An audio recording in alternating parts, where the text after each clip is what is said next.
Welcome to Match Me Abroad, Season 1, Episode 8. Please take your time. We're kind of moving into the home stretch, I feel like. We did not see your guy today, but Harold. No, we saw almost all the other couples. So it wasn't worth it. Where do you want to start? Nowhere. Okay. Great start. Today is the 4th of July. I don't think a lot of people are going to watch this episode. A lot of people don't watch this anyway. Doesn't watch it anyway, but I think even less so today, at least in the U.S., I think, which is where most of our audience is. So we're going to jump in anywhere. I'm going to say we start with Chad. Who's Chad? Chad is the guy who just joined us, country guy, okay. Dip, likes to mow his lawn. Juan sits him down in a... Chad is talking about how different it is, and it's loud, it's busy, it's a city, all of that. And he meets up with Juan to get their hair at a barber shop, and Juan's like, you got to slow your roll. Now, I feel that if you fly halfway across the world, specifically with a matchmaker, and the matchmaker is telling these women, this is a guy from America who's looking to marry someone and bring them back to America, I don't know that you can. I mean, I feel like... Right. It's not the time to slow your roll. Well, it's like, so he told her the truth about him being engaged previously. I mean, I wouldn't lead with that, but to me it felt like it was a natural extension of the conversation. He's like, oh, I can't believe this dude. And it's like, I don't know why we're pussyfooting around here pretending that we're doing anything other than that he's looking for a wife. Like, let's get to the wifing stuff. And once again, the editing, I feel, is the most disingenuous of any of the shows that on TLC that I've seen for a while. Because they make the singles look so bad. And then we watch the actual episode. I mean, when we saw the previews, it looked like Chad struck out. That she was immediately disgusted by him discussing his engagements. Same with Mark? Yeah, same with Mark. Is that his name? Yes. But when we actually see the episode, he's like, yes, so she does want to go on a second date with you. And I was like, okay, so all of this drama about you shouldn't do it's this, like, you shouldn't do that. If she ain't looking for marriage or ain't getting ready for that, then, like, you shouldn't be on a date with her. And, like, right, realistically, Juan? let's think about, like, maybe the people who are flying halfway across the world to find a spouse hasn't had the best dating luck. Like, let's be realistic here that we're not getting guys who are like, yeah, I've had lots of numerous wonderful relationships, and for no reason whatsoever I decided to go to Colombia to look for a wife. Right. No reason at all. So she wants a second date, but Juan, in his infinite wisdom, is like, no, you won't get a second date with her. I'm going to set you up on a date with someone else. And because he's like, well, what did you think of her? And she's like, she's perfect. She's exactly what I asked. I mean, Chad, I will say, in this respect, Chad is a little fast in that it's like, anyway. So he wants a second date. They're going to go on a second date with someone else. It seems like it's a little bit of, I get it for the TV show, but for real life, it feels like, well, let him have a second date. Let's see if this is working. Who do you want to talk to next? No one. Since you mentioned Mark, we'll just go right to Mark. Mark. They really did him dirty in the previews. I mean, they did that to him with the last girl, where he was like, do you want to pay 50-50? And they show her going, oh. And then they made this big deal, and of course, when it actually came up, she said, yeah, sure, of course. I'm like that. Same thing with this. He's on a date with Huda. They show the previews where he's like, would you want to go on a second date? Would you want to marry me? And she's like, oh. And then they cut to her saying he's old. In the previews, yeah. He's old, he's dressed up in a suit, which he got told to wear. Yeah, I mean, they really... And then you see her, and she's... And I wrote... at the beginning of this episode, he's like, yeah, this is going well. And I was like, what a moron. It is clearly not going well. I saw the footage. She is so not into him. It goes just fine. Then they cut to the footage, and they're giggling, and they're hitting it off really well, and they get in the cab, and they're having, like, good banter, where he's like, oh, isn't this convenient? And she's like, yes, VIP treatment, blah, blah, blah. I'm guessing that was kind of a joke, because that was arranged by production, right. That the I don't know what they call them there, but here, like, the pedal taxis, like, where someone on a bike, they have them, like, in New Orleans and stuff, and other resort towns. I don't know what they call them. I don't know if they have a specific name there. But like we're right outside her door, and I think they were making a joke about how production had set that up so they could take that from there to the beach. But they're hitting it off great. And she's like, he's handsome, he's sexy. And I was like, what? Like, what happened? And I was like, okay, I guess I gotta scratch that out. She's like, it's like a dream. I wrote, she seems whatever. And then next is like, it's like a dream date. I'm like, they are doing him dirty with the previews, is what my note says. She says it's going really well. She shows him the customized bathrobes that he makes. She thinks it's super cool that he works in sports.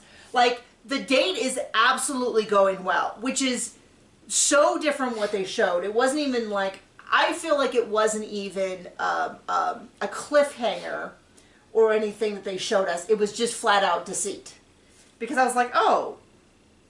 And then she's like, he's like, would you be ready to marry? And once again, I kind of feel like because of the premise of what the people told him, it's not as out of pocket as it would be as if I was like at a restaurant or bar and I met someone and asked them. Like, that would be crazy pants. But realistically, we know what the setup is. They've gone to other countries to try to find a partner to move back with them to the U.S., and he's like, would you be interested? And she was like, maybe. She's like, I can't decide right now, but I'm not opposed to the idea. And I was like, that's about as good an answer as you can get. On a first date. That's as good as answer as you can get from someone who is not delusional. On a first date. On a first date in this setup. But it's not as crazy as it would be as if I was like on eHarmony and went on a date with someone here and was like, are you ready to marry? Like, that would be crazy. But if I was on a website that was specifically a 90 days feeder event, it'd be a little different.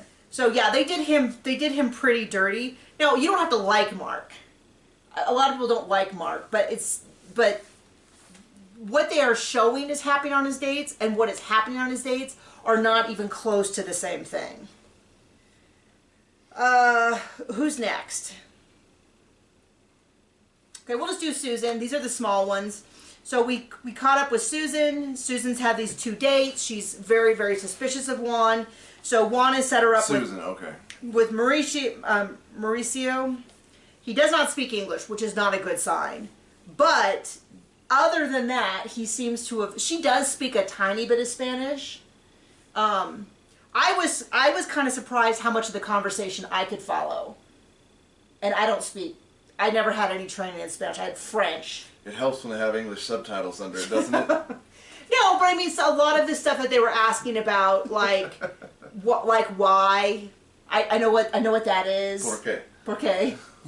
Which is in French is pourquoi, so it's like pretty similar. So they seem he's incredibly good looking. He does look very, very young. They do seem very well suited in terms of appearances. How did she say he looked? Like 30? 40, I think. And then he said, no, much higher. And she said 60. And then he laughed and was like, no, no. And she's like, well, you said much higher. But she's clearly teasing him. And he knows he looks young. And he's divorced and she's divorced. And she does seem to open up a little bit more. Maybe because he's closer to her age. Maybe because, I don't know. But anyway, it was a little funny because Juan was not doing exact translation. Or much translation? Because she's like, oh, you're an artist? I would love to see your art. And he just goes, wow, it's really super amazing. Oh, he says, did you study art? And Juan tells him yes. Yeah. And she says... No, what he did is Juan, she's like, oh, I love art. I love going to museums. I love seeing art. And Juan goes, did you study art? And she's like, well, I mean, kind of. And he's like, she studied art. She studied art.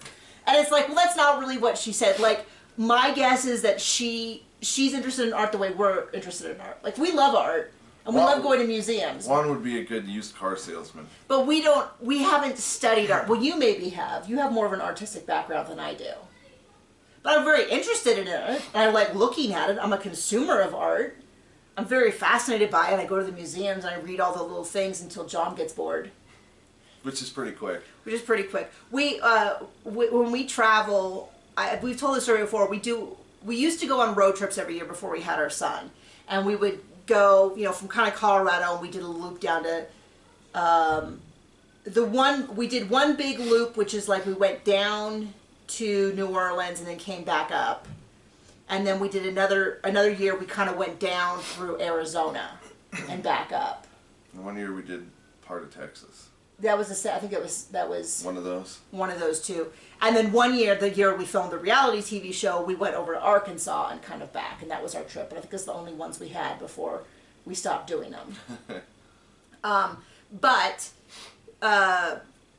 we would stop at like every museum that I could get John to go to. Although we got pickier after a while. I told you we went to that one that was like, it was all about Native American orphanages / residential schools. That was depressing. And that was like, I mean, it should have... Yikes. They kind of sort of represented it accurately, and they kind of sort of represented it as like a good place. But it was like, you can't look at those descriptions and not be... And how many children were buried under that mission? I mean, it was kind of awful. And so then we were like, okay, not every place that is a museum is someplace that we need to stop. We have 2 rules, yeah, and it can't be that depressing. And not a children's museum. Of course, now that we have one, that's going to be more of a thing. But back then, it's like, we don't have our own, and we don't want to look at yours. Well, the thing is, we went to I forgot about that, we went to a children's museum. Children everywhere. Shocking, I know. And the thing is I'm not saying the children behaved inappropriately. It was for them.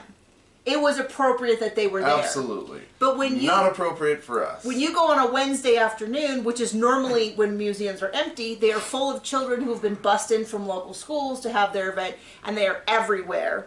And there are very few exhibits and they're almost all like... hands-on, because they're going to be hands-on. Yeah, it's just a matter of, for people who don't have children, children's museums are not as fun as you'd think they're. I've been to I love natural history museums. Those are my favorite. I've been to the one in London. I've been to the one in Paris and Sydney. I think. I don't know. It's getting all a little fuzzy. But anytime I see like a big natural history museum, I'm like, I've got to go. Obviously I have a degree in geology, so I love anything with rocks, minerals, and fossils. In fact, in a couple days, they have a gem mineral, whatever, and we're going to go to that, and we're helping set it up. We'll take some pictures. Because we're suckers. That's suckers. We're volunteering because that's how large community events happen, is by pitching in and doing stuff. So we're going to set up tables, I think. Well, I can't run for politics of that city, so I'd say we're not locals either.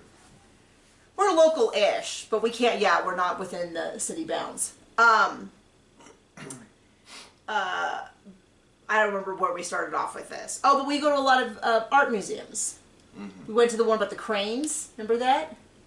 It was kind of in the middle of nowhere. It was in Nebraska, I think. And it was this spot where like all of the cranes come and they pass through and then they go to this crane exhibit of a picture of you with like a felted crane. Really? I don't remember this. It was a really, really small town. I don't remember being like, oh, Nebraska, it's so... We had a wonderful mac and cheese. Oh, was that where? It's like, now I remember. There's one good thing about it. So yeah, the way that we travel is we would have, I'm normally like more of a planner, but John's more of a like go with the, and now go with the flow, we're not staying at a seedy hotel. But now that we have things like hotel apps and Yelp and things like that, we can be more free. And so normally we get up in the morning, we'd have a rough idea of where we're heading. I think on every vacation we had like an end destination, and then we could pick kind of the path to get there. So I would spend all the time in the car picking out the next hotel, my top options for hotels, and would save them. And then we would spend the entire time on Yelp looking at every city between here and there and trying to figure out what the best reviewed restaurant was that had food we were interested in. And that would be the whole day planned. Like, okay, for lunch, you don't eat breakfast. You can have like a very small, like a tiny yogurt or something and some coffee, but no breakfast because we're going to go to 747, Main Avenue. It's got that mac and cheese. You're talking about Grand Junction. What was that place called? I can't remember. 626 or something. Something like that. We used to go to Grand Junction reasonably often because that was close. Well, it wasn't close to where we lived, but it was the largest major hub to where we were. So we went there for. Well, unfortunately, they're Denver, but yeah. Denver's about twice as far. Is that true? Like 3 hours to like 5.5. Okay.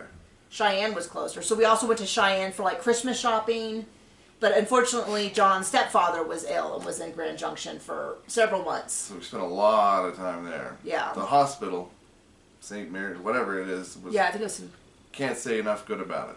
And they had a housing thing that your mom stayed at, right? That was like 2 blocks away or a block away. It was a Catholic thing where, yeah, if you had a loved one there, you could stay for free for so long. And so, yeah, we rented a hotel, and then my mom stayed there, and then we switched when she ran out of her time, and it was great.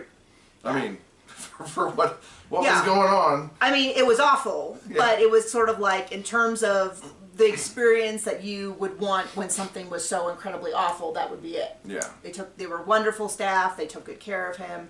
They had good support.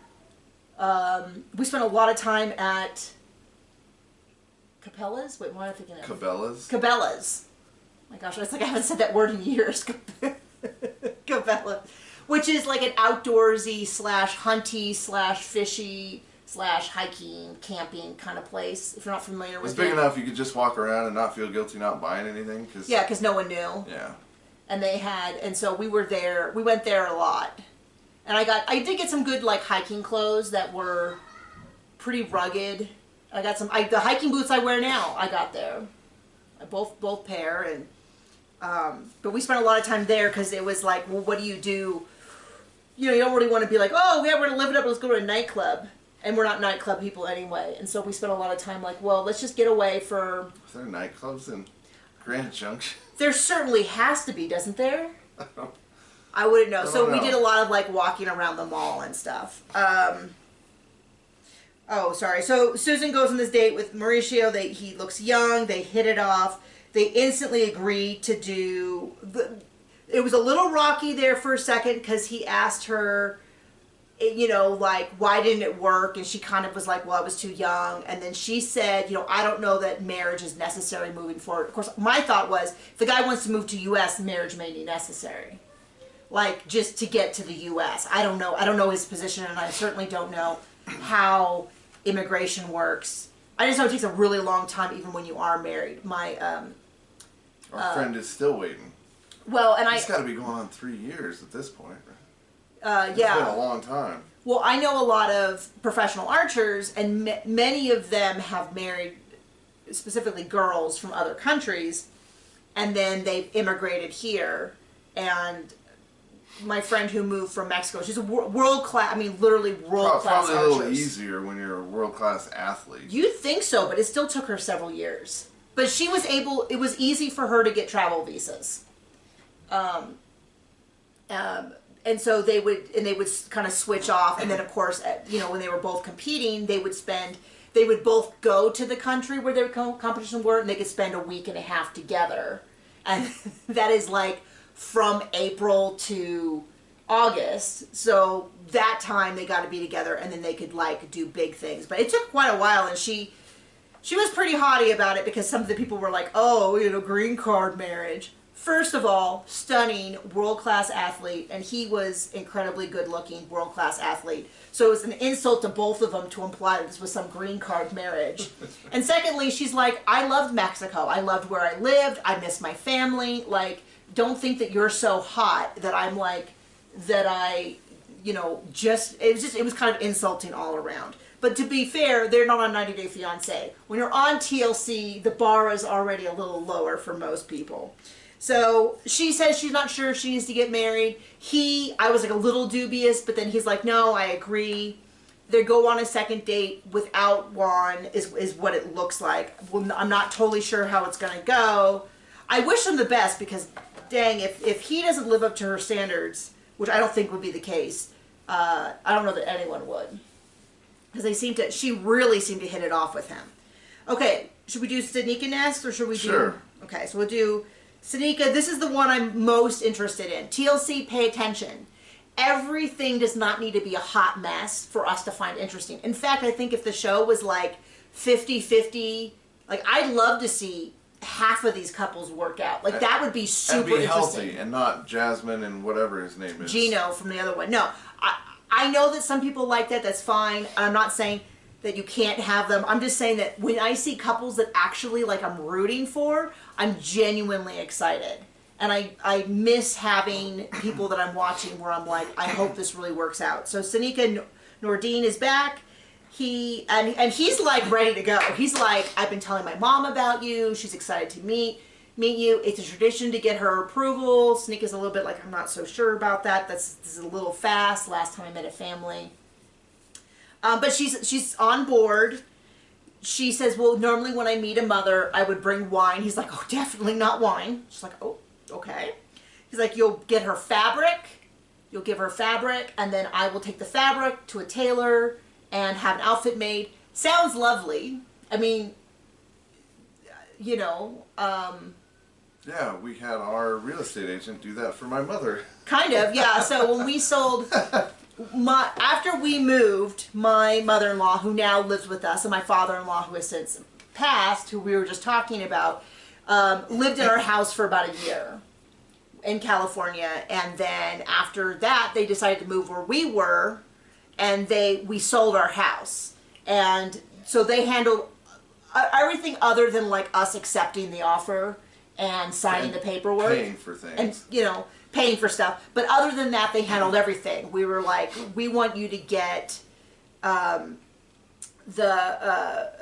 most ruthless real estate agent you can get. We lived in an area with a really She's the one who came up with that. Well, and the thing about it is we lived great. in an area with the highest Asian population of anywhere, I think, in Southern California. And so we were like, you got to get an Asian real estate agent. And I can't remember how we picked her out, but somehow I just knew. And she was honest and competent and ruthless. Yeah, she was so good. Because we went to sell the house, and then the seller came back and was like, we want all these changes. And she's like, we're not going to do that. Don't you worry.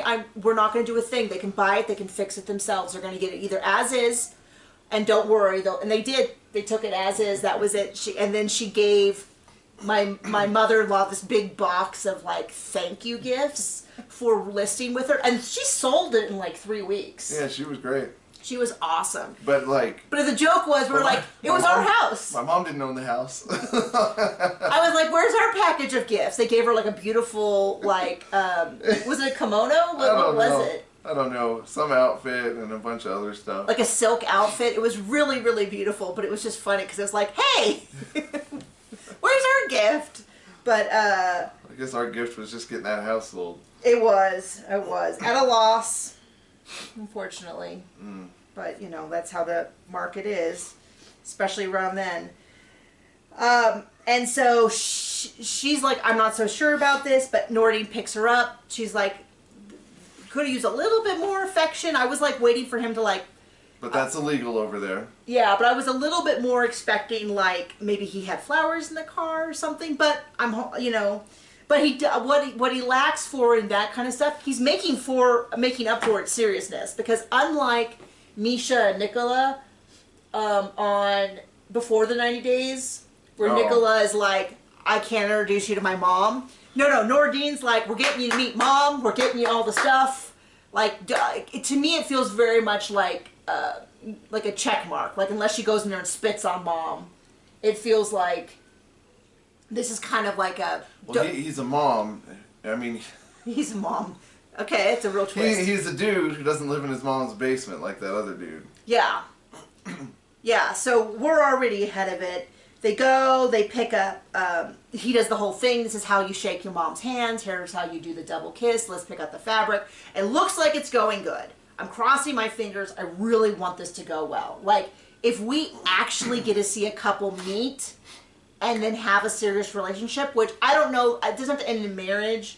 I don't think any of these actually ended that way. I think they sort of, I don't know, I'm not going to look at any spoilers, so if you comment spoilers, I'll pretend I don't see them and continue on my merry way. But it would be amazing if one of these shows actually produced a couple that I assume then went on 90 Day Fiancé. And I don't care how boring they are, I want them on 90 Day Fiancé. Like, I don't care if all we see them do is paperwork and go melon shopping and pick out a comforter and they don't fight once. I want that to balance out the hot mess that is every other couple. and just to give it some normalcy so we can... Oh, don't worry. They could still make it look awful in the previews. Yeah, they'll still be like, and then he stabbed her in the back. And then he'll like cut, and he'll be like, here he is holding up a knife. Here, honey, do you want that knife to cut a watermelon? Okay, so last lady we have... Last and least. Is Michelle. She is new. We see her head to Prague. She talks without ceasing. She... While the dude's trying to bake a cake. Big, beautiful is not the best. I don't know what in the world that means. I don't get what Katerina's going on about because she's like... Are you ready to fully surrender to a man? And then she's like, do you believe in equality because you don't trust men? And I'm like, what is she talking about? I was like, I don't trust men, but I will trust a man. Like, I don't trust all people, but I will trust individual people. So, like, the idea that one, like, and I do want equality, and I feel like our marriage is pretty equal. Like, it's not that everyone, we do everything 50-50, but we've kind of taken everything over the years and, like, split it into, like, here's your thing. Like, I do the laundry. I do the banking and the grocery shopping. Well, I pay all the bills that are electronic. And you pay the stuff that needs to be paid with a check. You pay all the ones that you've decided we don't need a bill for. And I feel like we need a bill for everything because I want to see it. But I paid them before there was a bill for everything. This is true. But I pay, like, the electric, the gas, I pay almost... Well, when we have people out, it's 50-50. You normally pay that because you normally do a check. But anything with a check, so like he pays the credit card, he does all of our... I know where the dishwasher is located, so I put stuff in there. You've done it. You've put something in there once this year. You're such a liar. Twice? I mean, okay, 100% more, but no more than that. I guarantee. Stop it! I put a spoon in there this morning. So twice this year. Stop it. You do know where it's located. I don't do as many of the dishes. You're... Understatement of the year. I do all the laundry, and then John's mom folds it. I did the laundry at least once this year. Okay, whatever. What do you call it? Charitable giving. You do our charitable giving. I've been trying to figure out what that word was. Charitable giving. Oh, we don't do that. You put out the recycling in the trash, which is like a mile away. He went and he bought this little truck to do chores with, and it's stick. And I can drive a stick, but I cannot drive a stick comfortably. Like, I'm not sure if I could park a stick. I definitely could not parallel park. I can parallel park a manual just fine. A manual? Which you said you just Sorry. couldn't drive? Automatic. Just fine. I actually had someone come out of their house to congratulate me on how good I did parallel parking that truck. Last time I parked on 3rd. Anyway, but Katerina's like, this is a huge red flag that you want to be treated equally. This is a sign of deep trauma. And then I'm like, what is she talking about? And then Michelle bursts into tears. Deep trauma, isn't this the Czech Republic? Yeah. So they're right next to Russia? So that's deep trauma. Not, I mean... They're pretty close. They're close, yes. And they used to be Czechoslovakia. Yeah. And now they are Czech and Slovakia. The Czech Republic. Right, and Slovakia. Yeah. As in they are no longer one country. So yeah, they have some stuff. I want to go visit there. Going on. Sure. Let's do it. Watch our videos. Keep it up. Well, maybe one day we'll go to Prague. No, but then Michelle burst into tears, and yes, she does have trauma. And I was like, Katerina knew this ahead of time, didn't she? She knew this ahead of time because she was not saying anything with these huge red flags. Well, her dad died, so I mean, of course she's got trauma. Yeah, but she got some trauma about dating. So anyway... Which is why she's in the Czech Republic looking for love. Michelle is going to go on a date with Michael. He's 41. He's a doctor. He has a bunch of... he has a cooking vlog. So I was like, oh, another TikTok person. TLC's being taken over by influencers, which I cannot mock too much because technically what we do does fall into the same category. He's doing cooking vlogs. We're doing reality TV vlogs. Those who live in glass reality TV houses cannot throw stones. the energy of this date was really difficult to watch because it felt like she was on him. Talk about a flop. And on him and on him. And I don't know whether he was uncomfortable, so he kept going back to the cooking, or whether he... Part of that, I think. Genuinely was like, just trying to be on TV and cook. I wasn't Well, I think totally it was sure. like, let's have fun doing this. And she was just like... She just wanted to talk. And then... hammer like 20 questions all at once in the same breath. And some of that could be room editing. for anybody else to speak. And it was all kind of out there topics. Also, he wasn't going to speak because he was doing his thing, and also like he's not just going to put it all out on the table right away. And she's talking about doing burlesque dancing and fetish festivals, and what he said about that she's a little more out there and he's a little bit more of a conservative guy, and so he was trying to just focus on the cake. Makes it seem like... Conservative in that he doesn't spill his guts right away. Yeah. On the first date. I mean, that's what it very well could be. I don't know. Well, that's what he made clear. That's what he... So, it did not seem to go very well. Now, I'm the kind of person who would like love... a fart in church. Well, I would love an educational date. Like, we go and learn something. What? Oh, with me. Well, with anyone. No, but like, I take classes for fun. Like, that's the kind of person I am. She likes homework. I kind of do. As long as I can quit when I get bored. But in general, like, I would absolutely go on a cooking date. I'd go on a... I'd go on an eating date. Okay. Which is what we always do. And so it does not go over well. And she's just... But it really felt very rapid fire from her. And now, I'm not criticizing a woman who likes to talk a lot, but it felt like she was talking almost on top of him and without ceasing and without waiting for him to respond or something. But that could be the editing, and we know the editing is super, super suspect. Where, and then I always feel for women who talk a lot because I feel like it's such an easy, like, oh, yeah, the broads talk too much. Difference here is you're interesting. Well, and fun. You don't always think. I might be slightly biased. I was gonna say you're a little biased. There's plenty of people who would disagree with you, Well, and that's fine. That's why I didn't marry those people. Third loss. Oh no, the people that I'm not married to don't like me. Oh no, what will I do? So, anyway, that is the episode. We will see you. I think we're getting close to wrapping it up. I think we're gonna have 12 episodes, which means we have 4 left. Is my guess. We'll guess. We'll find out. Okay. Bye.